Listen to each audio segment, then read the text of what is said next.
Hey guys, it's your boy Roy. I quite enjoyed doing that last video, even though the subject material was a little bit less positive in a general sense. It was more of a critique. In this video, I'll just be talking about some games that I've been playing recently, and I'm not sure if this is going to be a thing. If it is, I'll mostly do games that I'm not going to be covering on Stinger. This is just something easy that I can do in between and just put my thoughts out there. You could probably already saw me hold 3 games in my hand, and today I'm going to be talking about the Uncharted series, most notably the original trilogy, Uncharted 4, and very shortly The Lost Legacy. Now, this might come as a bit of a surprise because I'm usually the action guy, gameplay first, and here I'm playing the cinematic games.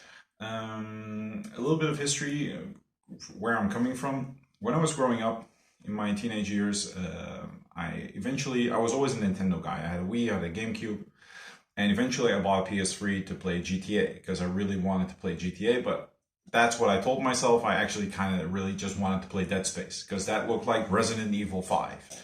Resident Evil 5 had also been announced at that time, I remember, and it looked really cool, so I wanted a new system. I remember Uncharted coming out and seeing it, and I felt like this is everything I don't like in games. Like, I want gameplay, I want bosses, I want difficulty and stuff. And then a friend of mine, he bought Uncharted 2 because it was like the big thing coming out. I still remember all the trailers and the hype and the E3 reveals. It's sort of those announcements and hypes that you can only really experience when you were there. I remember when Uncharted 2 came out, everybody was talking about it. There was literally no end. I still remember that even in a subforum of, I think it was Bayonetta or Ninja Gaiden Black. I don't remember, but it was a gamey game subforum. People were talking about Uncharted 2, like, have you played it? It's coming out. Did you pre-order it yet? What are your thoughts? And a friend of mine, he bought it, played it, loved it. So he lent me his copy because he was like, you're too stubborn to buy this yourself. Here you go. So I did. I played it. I beat it. Ironically, some people might not notice, I don't think anybody knows, but it's the first review I ever wrote for Stinger was Uncharted 2, back when it was still called Husker on Everything, which is a really dirty title. That was the original name of the blog, which I started back in 2005, something like that. Back when I was still in secondary school, I remember I made an account, or was it first year? It doesn't matter. Long ago, and I would write little reviews on comics and video games. And the first one I really finished was Uncharted 2, and I still remember I gave it a 7, I think, or an 8, and my friend was really angry about it. And it was funny because the original site still exists. But everything's delisted because it changed it into Stinger later on. But the Uncharted review is still available for me. I can still read it. So I took a glance at it after replaying the games to see if it still holds up. So that was really interesting. I'll get to that in a second. Like most people, I probably played these games out of order. I think most people started with the second game, like me. And I'm just going to talk about the series as a whole and then also a bit about the separate games and what I think about them. Okay, so in general, Uncharted, what's it about? Is it a cinematic game? I think that's the first question I need to answer. I don't think it's a cinematic game. There are cinematic moments, most definitely. There are really awesome on-reel set pieces, especially in the second game going forward. But it's still a gameplay game. Unlike even a lot of gameplay-focused games like God of War, Devil May Cry, Ninja Gaiden, the game starts off really quickly. You usually have a 1-minute cutscene at best before the gameplay begins, usually with a prologue or a fast forward, highlighting like an action sequence you're going to get into later on. Uncharted 2, for example, does this really cool with the I'm going to say famous because everybody has probably seen or played it at one point where Drake, the protagonist, is hanging from the train, climbing up.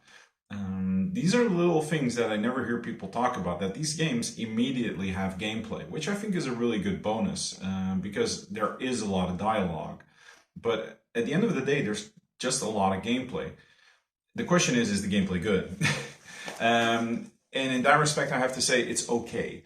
Having played them all back to back, it at times felt a bit mind-numbing because the combat itself is standard fare for a third-person shooter. I think the first game has the most interesting melee system. I'm not going to explain to you how a third-person shooter game works because you've played them, I've played them, you've seen Uncharted footage, you're here, you probably have played them at some point, so I'm not going to say like, oh, you can push the gun and to shoot. Fuck that shit. The interesting thing about the first game was you have a certain set of combos that you can do. And one of those combos is when you kill an enemy with it, you get double ammo. This plays in nicely with the fact that there are certain weapons which are very powerful. I like to call them the one-hit kill weapons. These are usually a sniper, Desert Eagle, a grenade launcher, rocket launcher, stuff like that. And against armored foes, usually it's 2-hit kill. Sometimes even still a 1-hit kill. And you can get double ammo for those. For example, Desert Eagle in Drake's Fortune, which is the first game, only has 8 bullets. But if you kill a guy with a brutal combo, you get like, I think 16, or I think the cap is 12 for that weapon, which I think is a neat mechanic. There were a couple of instances in that first game where I was surrounded and killing a few enemies, and I saw that one guy with a Desert Eagle thinking like, I'm not going to shoot him, I'm going to melee him, which was a conscious decision, which I thought was interesting. Otherwise, it's just a typical cover shooter. Enemies range from the very typical fashion, like you got the regular guy, the shield guy, the guy with extra body armor, and the sniper. That's basically it. Some of the games have these supernatural enemies. The first game has sort of the Spaniard zombies, the second game has the Yetis, and the third game has the Wraiths, which appear for like 2 fights. They're there to spice things up a little bit and make it a bit more interesting, but they're also there way too short to really make a meaningful impact, and they never really mix with regular enemies. Only the first game really does this in a combat scenario, that you're fighting both parties and they're also fighting each other, which I thought was a fun bit, but not enough that it really makes the game, which is usually between 10 to 15 hours, really constantly interesting. Instead, the interest, or at least that they hope, comes from the variation of the 3, let's call them pillars of Uncharted, or maybe 4. You've got story, you got shooting, you got platforming, and you got puzzling. Okay, let's call them 5. You've got treasure hunting. Treasure hunting being the one I can easily explain at the start. It's basically collectibles. You can find little pieces of treasure hidden out throughout all these games, and they do absolutely fucking nothing. I think that's maybe something I can immediately talk about. And one of the things I feel is the most disappointing about this series is you are a treasure hunter. Even though usually the plots end up being like save the world or save India, or stop this guy from getting this super weapon. The initial outset is he's a treasure hunter with a heart of gold. And the fact that you can find all these little pieces of treasure, which are well made, they have good models, they're well textured, you can analyze and look at them, but there's nothing behind it. I always felt it would have been interesting that you could at least hear Drake's thoughts on them, or later on after completion, read notes about the artifact that you found, maybe some drawings he made about it, or some notes, history, facts, whatever. I always felt that was an extremely missed opportunity, because right now all they really do is unlock some medals in game and some trophies outside of it, which I always feel is a really disappointing reward for those sort of things. Then you've got the platforming, if there is one. I feel the first game has the most platforming. Oh crap! And I kicked over a water bottle. Oh well. I'm talking about platforming. I got to jump over that water in a second when I finish making this video. Probably going to be more exciting platforming than in these games, let me tell you. Like I wanted to say, Uncharted 1, the platforming still feels a bit like it's this PlayStation 2 game that they were making. You can sort of feel like, okay, these guys made Jak and Daxter, or were influenced by games at that time, like Prince of Persia, for example. The Sands of Time were within that trilogy. Because there's still platforming, it's already a bit more automatic, stuff like that you would also see in the Assassin's Creed game, the first one. I like to call it hold up and mash X, and you just see this guy like climbing up while looking cool. The first game still has some, I would say, challenges to it. There's grapple ledges that you can climb on, but they'll crumble and you'll fall down to your doom. And there's some timed platforming elements where you have a certain time that you need to do it, otherwise you're going to die. And sometimes you really need to think like, how am I going to get there? As the games go on, this completely evaporates. The second game is almost literally just hold up and press X. It tries to sort of lure you in this feeling of, I want to say, insecurity or like not feeling safe. By constantly having Nate like grab a ledge and like, whoa, he falls and like, oh my god, oh Jesus, no. And then he grabs it again. The first time this catches you off guard, like, oh god, I'm in danger, but it's all in the cinematic. And after it does this 3 times, you kind of get the idea like, okay, I'm not in any danger. This gets even worse in later entries. I especially had this in the last one, Lost Legacy, which is sort of an expansion pack for Uncharted 4, where you would jump and you would see a ledge, but you would also see 3 ledges below it. So I immediately knew like, okay, I'm going to jump on the top one, I'm going to get a cinematic that's going to make me drop down, and then I need to climb back up. 100% of the time I saw that, I called it. It's just, it lacks impact. I think those parts would have been far more interesting if you could actually, like, you had to time your jumps, or you had to do specific platforming at least. I think this is also not helped by the fact that in every game, Nate doesn't have a jump arc. If there's like, let's say this is Nate and this is the platform he needs to jump to. If it's a platform that he needs to go to, he can make it. If this is a platform he needs to jump to, he doesn't need to jump to because it's not, the plot doesn't want him to go there, he can't make it. There's literally jumps this wide that he can make because the plot demands it. So you never have the feeling that you're in control of directing his jump. It's just like, okay, now you need to jump and he'll make it. There's never like a feeling in Prince of Persia or the old Tomb Raider games that you make a jump and you mistimed it and you die. Here there's a really big safety net for that. Some of the later games, 4 especially, try to spice things up with a grapple hook, or it's like an ice pick that you need to jump and then press square to ram it into the platform to create a new one, basically. But it's all very uninteractive. With the rope, especially outside of combat, which we'll get to in a moment, it doesn't really feel like it does anything except another way of traversal forward. You never have a feeling of, okay, I need to get up there, like in, for example, what they now want to call expressive platformers, or also as I like to call them, platformers.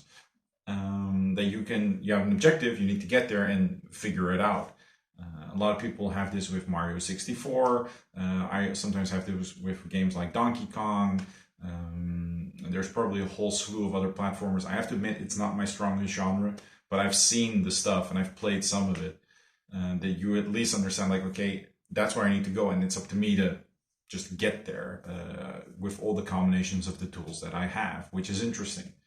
In Uncharted, it's just that's where you're going to go, and this is how you're going to go there, with no real variation or deviation, except when you go, like, if you can go left, you go right, because if you go right, you'll find treasure, which again is useless. So far, I don't sound too positive, do I? Okay, well, I'm going to continue on, and then we'll sort of wrap it into a single whole. Because I do want to emphasize, I kind of like these games. I mean, I played 5 games of them in a row in about 2 weeks, which is pretty telling. But that's my take on the platforming. I think in bursts, or if you're just a one-time player, like you just play Uncharted 2, and then in like 5 years you're going to play Uncharted 3, I think it's perfectly serviceable. It's tense, it looks cinematically impressive, and there's a couple of moments where you go like, oh my god, like I fell down. And even I have to admit that in Uncharted 4, there's a couple of moments where Nate is climbing a cliff. And I used to have a big fear of heights until I climbed Meteora, which is a mountain pass in Greece. After that, I lost it because that was so scary. After that, I'm no longer afraid of heights. Like, everything's child's play compared to that. and I saw Nate climb down, and even I was like, oh, Jesus Christ, how casually he just slid up, hop, like a monkey. That terrified me. The next core element is the shooting, and that's probably what you're going to be doing a lot. The combat, like I said, is serviceable. It's a third-person shooter, but it does do a few things that I feel make it just a little bit above the regular flock of third-person shooters that I've played and enjoyed. I feel the second and the fourth game are the best in this regard. So let me start off with the bad ones. That's always more fun, right? Nobody wants to talk about like, what's good about a game. I think Uncharted 1 has the biggest issue with health bars. Enemies have so much health, compounded by the fact that later enemies have body armor and helmets. Meaning if you shoot at the body, it's going to take like an entire clip to fucking nail it to the floor. And with headshots, you'll need at least 2 or 3. And even then, enemies are ducking and weaving. It's really annoying to hit them. It's still a shooter with a controller. It's just tedious. This especially comes into play on higher difficulties, where enemies just become tanks. I'm not joking around that. I think it's crushing. That's the name of the difficulty. In the first game, some enemies can tank like 2 shotgun shots straight up in the chest and just shrug it off and then shoot you and you're dead. This is worse in Uncharted 3, which I feel has the worst combat system in the entire series, namely because enemies lack hit stun. I think the second and fourth game do this the best, but in the third game, when you shoot an enemy, they just keep standing there and keep shooting. There's only a very few weapons or instances where enemies will stagger. I think this might have been a mistake because Uncharted 3 in general feels like an expansion pack to the second game. But maybe they did something with the animations, because I feel like it's when they're in a certain animation, they can't be staggered. This becomes an extreme problem on higher difficulties, and even some of the regular combat encounters on normal, where you're strapped for ammo, enemies have a lot of health, and usually you can try, this is a common tactic in the second and fourth game, you can shoot them a couple of times, run up to them, melee them for a quick kill, save some ammo.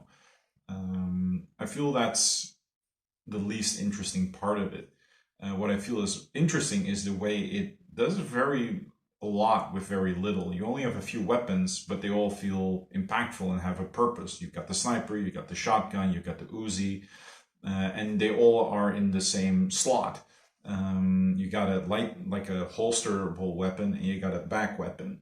And you can combine these in certain ways. There's I think it's called the pistol, or the pistolet. I don't know. Now, pistolet's a bread. I had that one for breakfast. That's why I probably in my mind.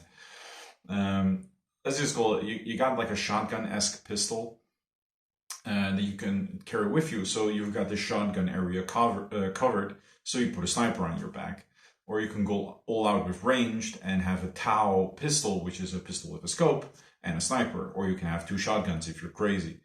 So a shotgun pistol and a regular shotgun. I think that's a very good system.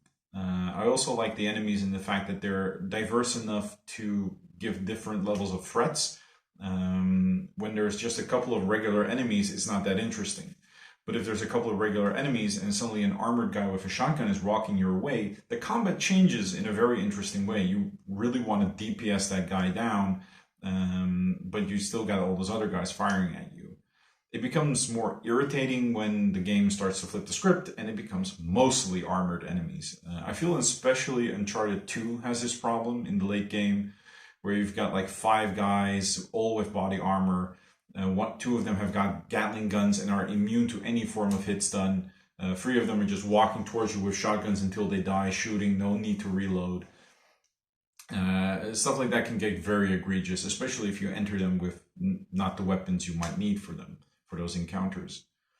You got the standard shield guy, which I do like in this game, because you can throw grenades at them to blow them up, or you can just shoot them with regular bullets until they stagger, and then you can melee them for an instant kill and grab their shield, which is a fun bonus.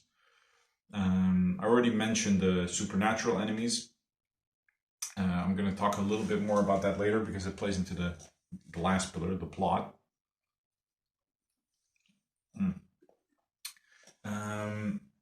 And lastly, I think the fourth game already touched base a bit about that.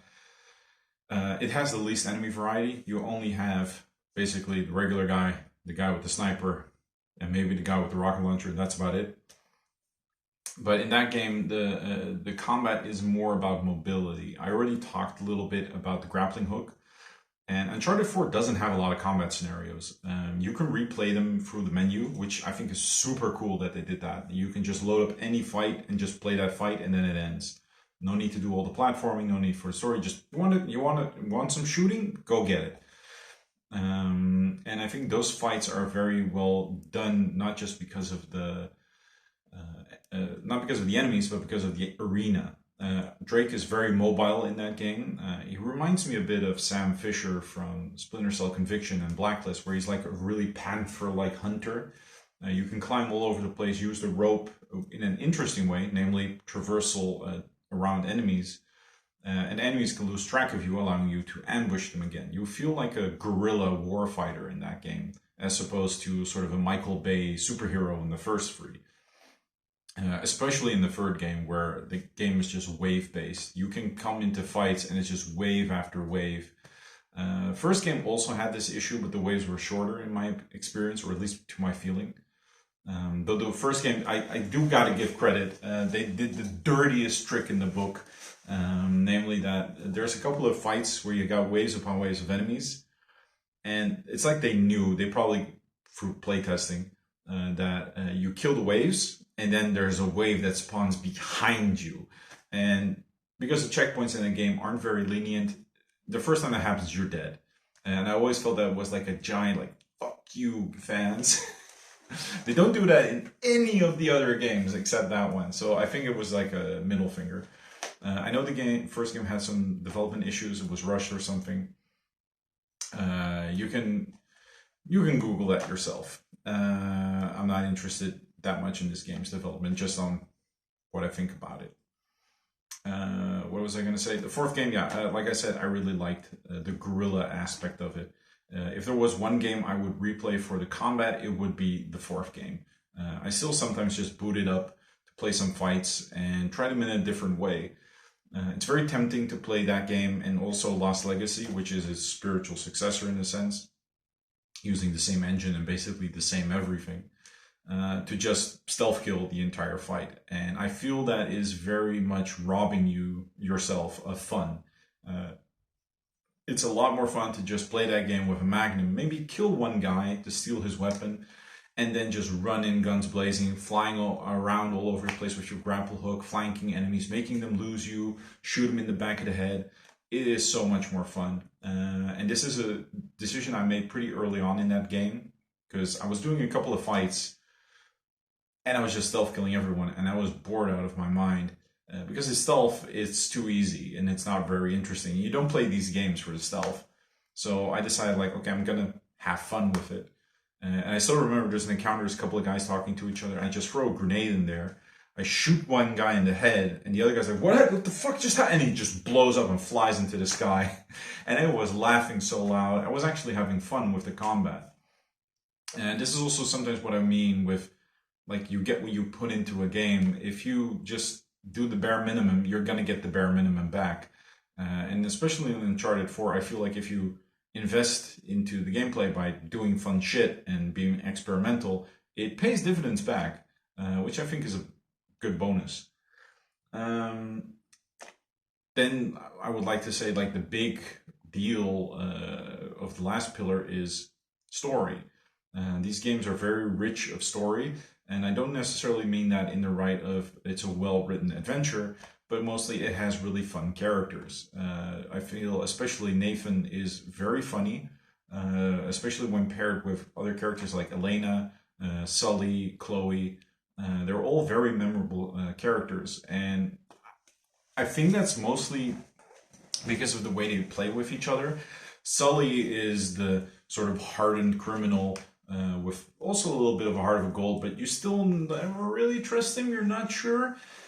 And Nate is the thief with a heart of gold, but he's working with Sully. You've got Elena, who's a tough go-getter girl, but she's sometimes way out of her depth, and she brings Nate down to like a more human level. Same how Chloe brings out like the more daredevil level out of him. And later on, his brother shows sort of his like treasure addiction side. It's like a mirror to him.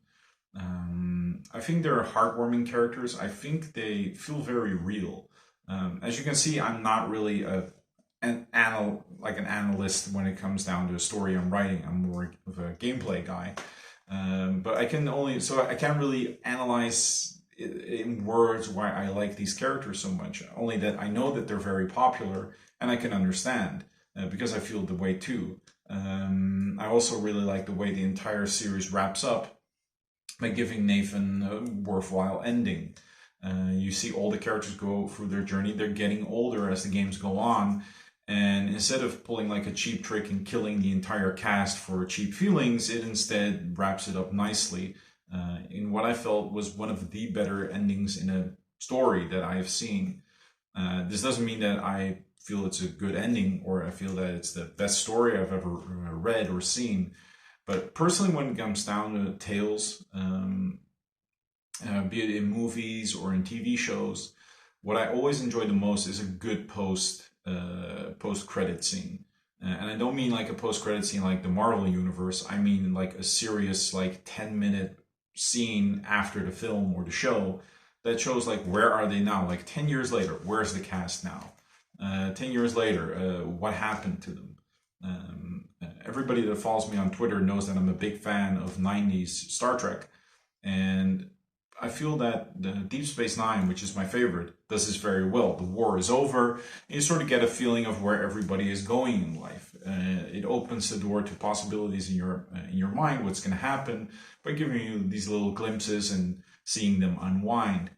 On the flip side, Star Trek Voyager is a show that's 7 seasons long about them trying to find a way home, and the last shot is them seeing Earth, and that's it. Like, I wanted to see the get home party. I wanted to see them see their family again. Like, those are emotional moments of closure.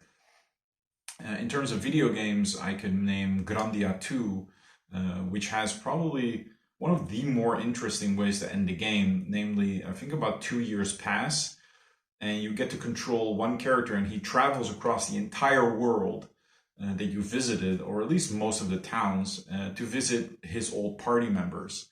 It's a great way to end the game because it shows how they've all moved on, what they're doing now in life, and also how these cities have changed because of your interventions during your adventure.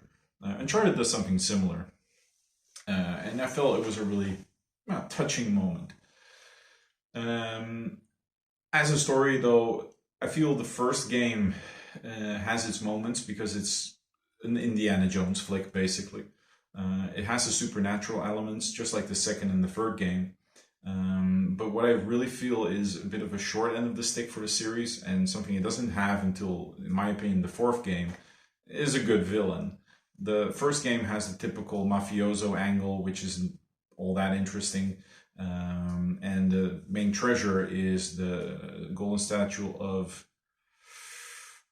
El Dorado. So I had to dig in my brain for that one.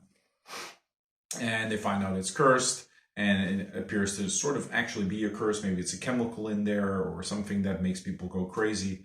We don't know. We don't fully understand it.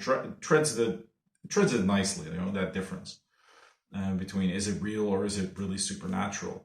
But the villains aren't that interesting. You're mostly there for the protagonists. The second game has the same problem. The mystery is cool. The main characters are cool. They're going to visit Shambhala, or they're at least looking for it. But the main villain, Lazarevich, is just a complete blank slate. He's like the typical 90s action movie villain, constantly yelling and killing his soldiers just because they mean nothing to him in his search for power. And the third game has probably, in my opinion, the most disappointing story and villain in the entire series. Not just because it tries to flesh out Nathan with flashbacks, which I'm never a fan of. I'm usually a bit like, keep origin stories and how characters met.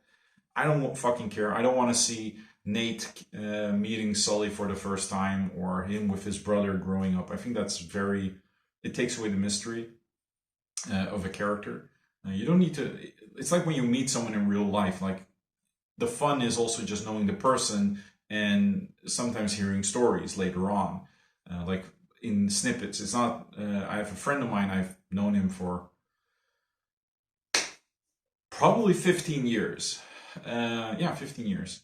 If you're watching this, you'll know. And recently he told me a story I had never heard before, and I was laughing. It was really funny, like, oh my God, I never heard this story before. Um, that's fun.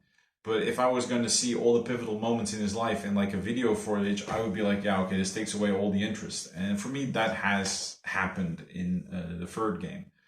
But what I really found really weird in the third game, and sorry, there might be some small spoilers if you're interested in that, is the main villain or one of the main villains.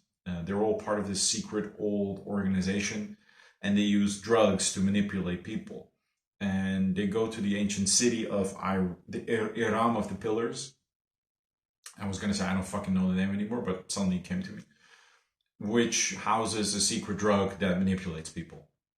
Don't you already have those drugs? I mean, you go through millions of cash, literally thousands of soldiers are killed by Nate in that game. And there's like, yeah, we got a slightly better poison out of it, I guess. What? It always felt weird to me. Especially because this is like the big story that Francis Drake was working towards, who is supposed to be the main character's ancestor. The fourth game is the only game, in my opinion, that has a really full story. I feel both the main villain is interesting because he is originally an ally, and then it shows that he has this drive to prove himself to the world. He's a guy that grew up very privileged, always had everything that was given to him, and he's looking for a way to make a mark on history that isn't just he did it with daddy's money. At first, you can see like he's a bit crazy, or at least not fully respectful towards the value of human life. But I feel his sort of slight degeneracy until the final boss fight with him is very well done. He's a villain that I feel is realistic, and I wouldn't say understand his motivation because I wouldn't do what he does, but I think he's an interesting villain. This is paired with the plot of finding basically pirates' treasure, which goes on a wild goose chase, which is interesting. You're always constantly wondering what are they really looking for, as opposed to the original games where it's always we're going to look for this city or that city. And here eventually they found out like, oh wow, we're going to look for this. And when they get there, there's a plot twist, and you're constantly wondering for yourself like, what exactly is going on? What's going to happen? What happened here? It really kept me on my toes, and it was a game that I was really happy that I didn't have the story spoiled, as opposed to the earlier games where the story itself was not super interesting for me. I know that some people were not really happy that the fourth game ditched some supernatural aspects. Personally, I liked it. And lastly, we have Lost Legacy. In terms of story, not a lot to tell. I felt it was a good experiment. It feels a bit like they wanted to tread ground lightly. Like this is the first game where we don't have Nathan Drake as the protagonist.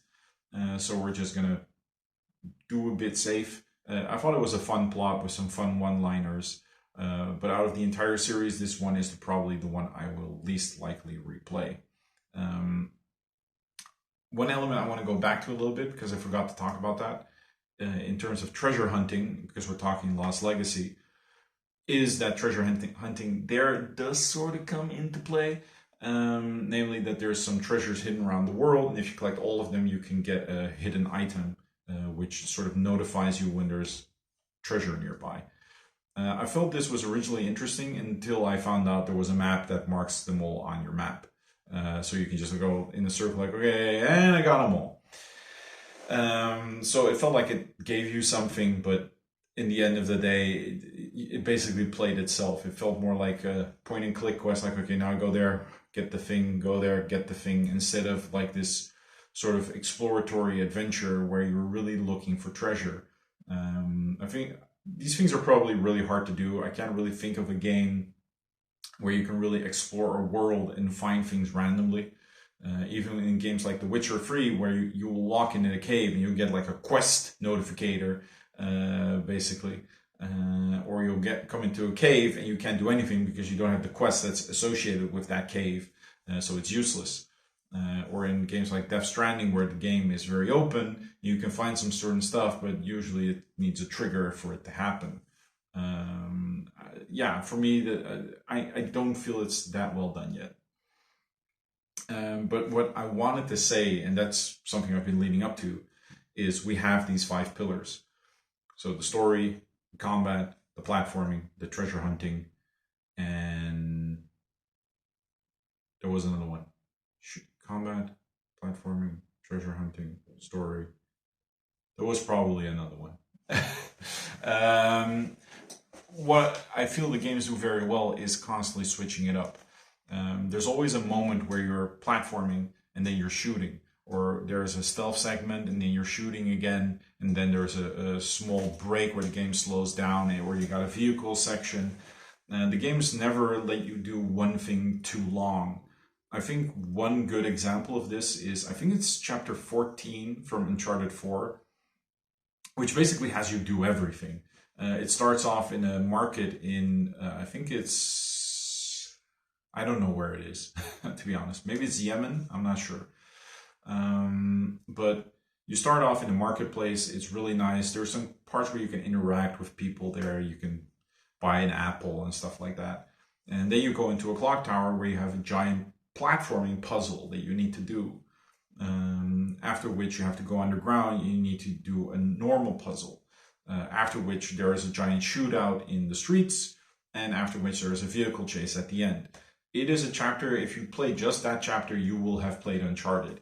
There are some moments in certain games where the games get really flowy with it, if you get what I mean. Like, it's really predictable. Like, okay, I just did platforming. There's gonna be enemies around this corner, aren't there? Yep, there they are. It can get a bit tiring in that sense sometimes, especially if you play them back to back.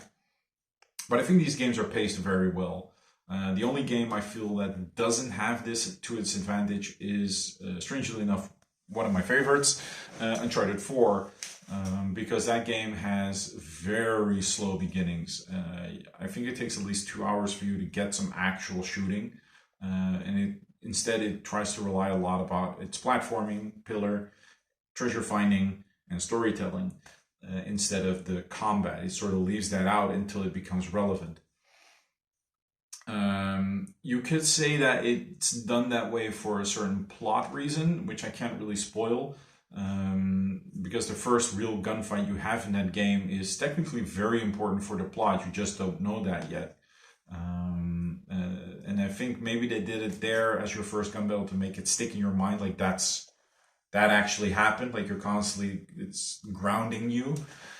That's an argument you can make, but it is a game where the flow would sometimes be broken by it. Uncharted 1, on the other hand, has the opposite effect. It has, let's say, 3 gun battles and then 1 short platforming and then 3 gun battles, making it feel more like, Jesus Christ, just let me climb some shit, you know? As a backup, I always have some notes in case I forgot things that I feel like, okay, I really wanted to talk about that, but I think I covered most of the issues and all the points. Yeah. What I now want to do as to close off is just to slowly talk about each game and what I felt about it. So we're going to start with Uncharted 1. It's getting dark, so I apologize. Like, the video might look like it's recorded nighttime, which it is. Uncharted Drake's Fortune, you can see it's the first game. I feel it has the best potential in terms of platforming because it's still a bit risky. You can die, you can make mistakes, but the pacing is off. The platforming is sometimes still a bit glitchy. The shooting can get really boring. But what I think it does do interesting is that, unlike all the other games, it takes place entirely or nearly entirely on the island where the treasure is. This does relate to the fact that the game has low variation. It's basically a jungle game with 1 or 2 castles or a monastery in it. But it does make you feel like you're on this one island. At some points, it gets a bit weird when you think about how many people Nate kills in that game. I think it's like 900 soldiers if you kill everything, which really makes you wonder how much money is that treasure really worth for those bad guys? Like, is it still worth it, guys? I'm not sure. Um, all in all, I think it's a good introduction, but I also would not have been surprised if the series had stopped there with the intention of, okay, it was a fun one game, it didn't really make all the marks, we're going to quit there, which is why I think it's such an important game in terms of history that you can show to people. Oftentimes I see games that get a 7 or an 8 and they're regarded as okay or greatness from small beginnings, so to speak, to quote the games itself, that will shine with a sequel. And this is one of them, because nobody talks about Uncharted 1, everybody talks about Uncharted 2, because playing them even now, to put a bit into like perspective, Uncharted 1 feels like can feel like, I'm not saying it is, but by comparison, like Uncharted 1 is a PS1 game and Uncharted 2 is a PS4 game. It feels so like there's such a big leap in quality, both visually, animation wise, combat wise, that it feels like 10 generations ahead, which I think is very impressive, for basically being the same game as the previous one, but 2 more years in the oven, with more variation and more plot. I feel the second game really scores it in terms of visual variation. It is the game with the most variety in terms of interesting locations. It starts off in a very cool Turkish museum. You've got snowfields, like a snowy peak mountain with Tibetan monasteries. You've got a jungle. You've got a city street that's in a sort of urban warfare environment. You've got like the infamous train level. Train levels are always cool. You've got like this sort of supernatural super city, cave systems. Like there's like this is just from the top of my head. There's a couple of more, but as you can already hear, like there's a lot of variation here, visually speaking. I feel the villain again is very bad.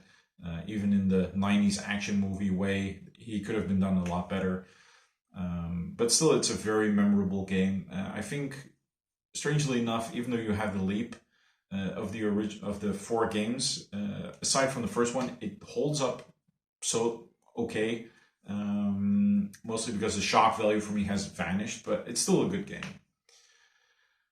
Drake's Deception, the third game, in my opinion, is probably one of the weaker ones. It has cool set pieces and it has decent pacing, even though it starts off a bit slow.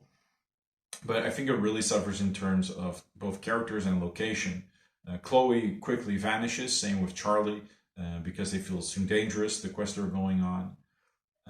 Elena is in it, and Sully is in it, but it's mostly about Drake going on his adventure. There's a couple of cool moments where he really connects with Elena and you see their sort of relationship getting closer, but it never really hits the high point. The backstory that's given to Sully, in my eyes, also sort of invalidates the relationship, especially when you look at Uncharted 1, where Drake is still not fully trustworthy of Sully, whereas in the third game they portray him as his father or surrogate father. So it works a bit wonky. And like I said, I don't like it when games retroactively try to explain history and things. I also don't like that they changed, or at least confirmed, that he is not Drake, but he's instead just an orphan that adopted the name as a sort of a way of, I can be like a treasure hunter, wouldn't it be cool if I was his great-great-great-great-grandchild of Francis Drake, which I think is a dull plot twist. I like some of the environments. It's a very desert-focused game. It starts off with England, which I think is very uninteresting, and then mostly moves to like I think it's Yemen. I think this game takes place in Yemen, and then it's mostly desert, airfield in the desert, more desert, hidden city in the desert. It can grind on you and it can bore you, visually speaking. Strangely enough, I still enjoyed it. I think this game has, especially when it gets going, has some of the better pacings of the series in terms of the variation between the pillars. The cutscenes are just long enough, the platforming is just interesting enough, and when you're tired of one element, the other element pops on in. There's also a couple of fights that you can sort of choose if you want to go stealth or all out, which I think already sort of planted the seed for Uncharted 4. Uncharted 4, like I already said, it's my favorite, mostly because it's the first one that has a really cohesive plot. It combines both the personal side of Nate by having him be retired and sort of longing back for that treasure hunting lifestyle, now settling for a life of mediocrity. Sort of God's gift comes to him in the form of his long lost brother, who says he needs help finding an ancient treasure or else he's going to be killed by some drug lord who he promised the treasure to. It's an interesting setup because you've got a character who doesn't really want to be there, but as he goes into the treasure hunting, he is confronted with the fact that he loves this lifestyle. When later on his wife, Elena, joins in, it makes for an interesting dynamic. And being a married man myself, there's one scene where they're sitting in the car together, obviously fighting. And I felt the body language there was really well done. It really reminded me of the few times I had a fight with my spouse, that you are in love and you are together, but there's sort of this invisible distance between you because you don't know how to talk about it yet. And I think they really did that very well in this game. So they really had that personal angle, and also later that Nate gets that introspection. I don't need this life anymore. I've got this beautiful wife. I gave everything up to go on one last treasure hunt, and it wasn't worth it. I think that's a great conclusion and really makes the trip worth making. Like I said, it also has one of the best villains in the series. Doesn't make it the best villain I've ever seen, mind you, but in a pile of shit, having a decent villain is already very interesting. I also like that he doesn't become a mustache-twirling, shouting maniac, foaming at the mouth, but he keeps in composed nature, even though he is arrogant, which eventually becomes his downfall, obviously, like it always does. Combat-wise, like I said, I think it's the most interesting one in terms of guerrilla fighting. There's just not a lot of it. I think there's 21 fights in total in the entire game, and the game can easily run into 15 hours of game time. I think this is a game that is like sort of a adventure movie. Play it once every 3 or 4 years and you will have a blast, because the adventure going from like all the way in the past that they're looking for this pirate treasure and they get all these clues, and then you go to the auction to get the last clue that they need, and then they're sent on this goose chase going from location to location to location. It's very memorable and cool, and you can even feel the frustration from the characters where they're constantly going like, is this the last part? Like, are we there? Will this door have to, oh God, it's another clue, you know? And when you finally do go to the place, like the island, when you're sitting there, you really get this feeling, this is it. And even then, the game just sort of opens up and you get a lot more environment to play with. I think that really makes it like an adventure that to me was memorable. And when you finally do get to the location, I'm trying not to spoil it because I feel it's very well done. It feels fun, interesting, and you really feel like you discovered something. And like I said, I really like the ending. I think it's a game I will put on my I will replay this every 5 years or something list. Then lastly, we have this one, which I beat today, Lost Legacy. Some people might have noticed I'm not talking about the Golden Abyss, which is the PSP game. I don't have a PSP. I haven't played it. I probably never will. From what I know, it's a good game, but not super special or worth buying the system for. So I'm going to omit it for a fact that I haven't played it. Uncharted Lost Legacy, I feel this is what God of War should have done. And also what Splinter Cell should have done. The character is retired. We get it. Moving on.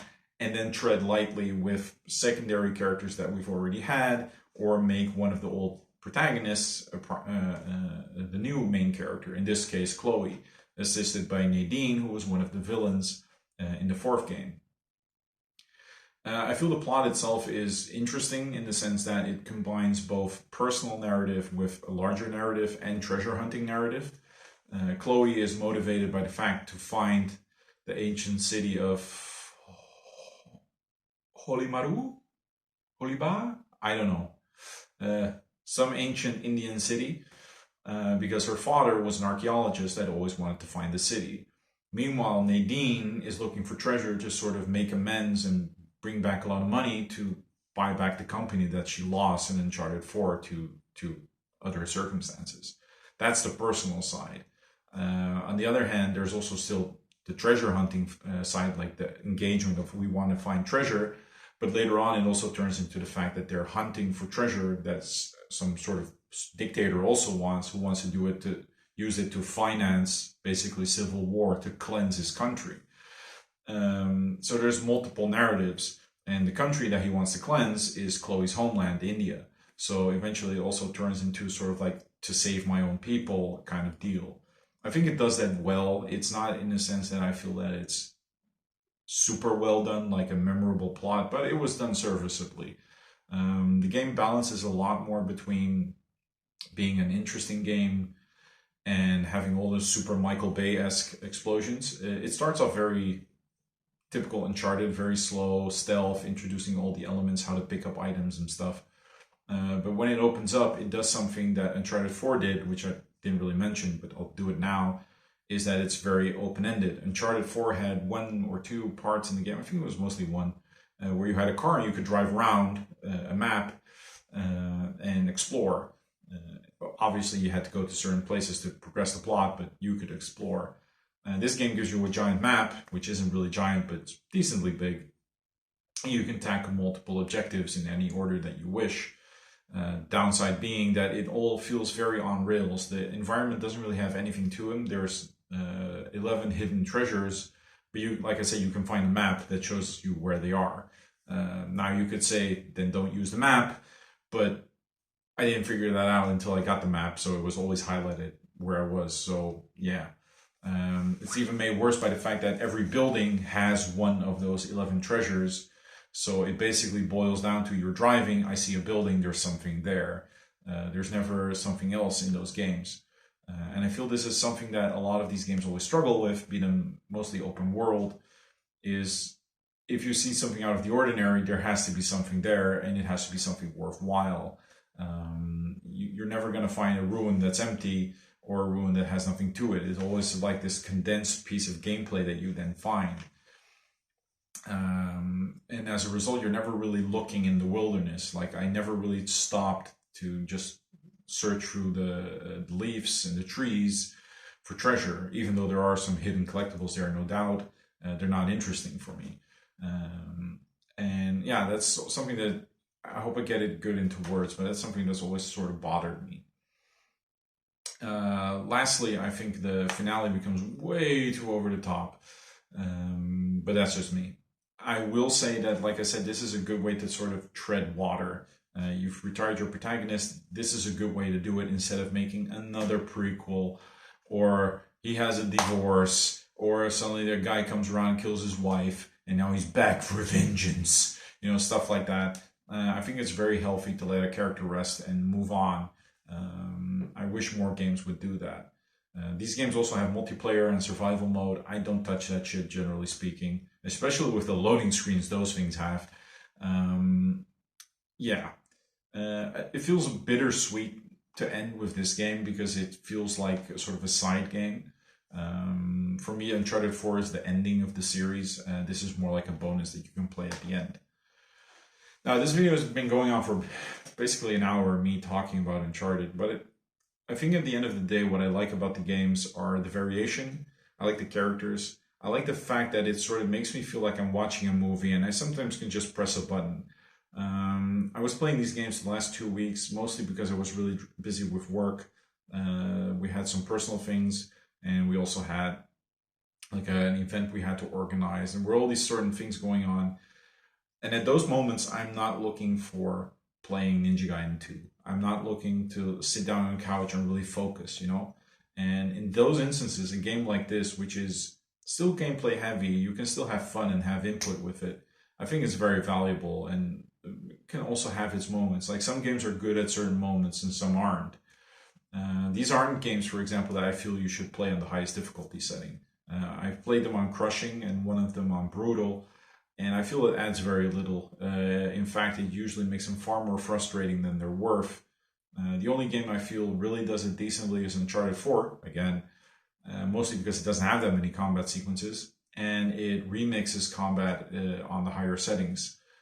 Some fights now have snipers that didn't originally have them, or a shotgunner where there wasn't one, which I feel is a good addition. And the damage isn't so insane that the fights feel untested or unfair or unbalanced, at least from what I've played. I know there's one segment going to the beach, which has traumatized many players. But those are the type of games that these are for me. They're fun, they're enjoyable, but you really need to pick the moment to play them. As such, I would recommend playing them if you haven't already. Just make sure you pick the right moment. And if I could, I would recommend you start with the second one. I think playing the first one first will hamper your experiences, not in the sense that it's not a good game, but it might give you false expectations of what the series is going to be like, and also feels a bit wooden, hard to get into maybe if you're new to the series or wanting to see if it's worth checking out. You can always play the first one at the end, like I did in my recent replays, sort of as a where did it all start. I think that worked pretty nicely, and all the characters are established and interesting enough that when you see them for the first time in Uncharted 2, it makes sense and you understand what's going on. All right, I've talked about this enough. Long story short, fun games, play them, but don't expect to like master them. There's no appeal to that there. I hope you guys found this video fun. I thought it was pretty fun to just talk about video games. This is, like I said, this is not a series of games I would write an article about. So I hope you guys enjoyed. There's probably something more like a vlog thing, like you can listen to it on a train or something to get my thoughts. Wish you guys a happy evening and have a good day.